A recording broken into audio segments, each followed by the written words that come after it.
సరే వెళ్ళి పరిచయం చేసుకుందాం పదా. సరే ఏదో చేద్దాం. ఏరా ప్రెసిడెంట్కి ఎదురెళ్ళి మాట్లాడుతున్నావంట, బతకాలని లేదా? ఏరా సత్తి, ఈడు మీ ప్రెసిడెంట్కి ఇంకో చెంచానా? మాటలు జాగ్రత్తగా. నీ మాటలు బట్టే నా మాటలు కూడా ఉంటాయి.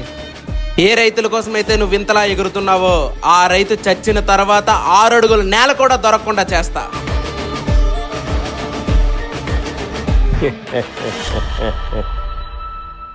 6 అడుగుల మాట పక్కన పెట్టు, పొలంలో 6 అంగులు కూడా నీకు తీసుకునేవను.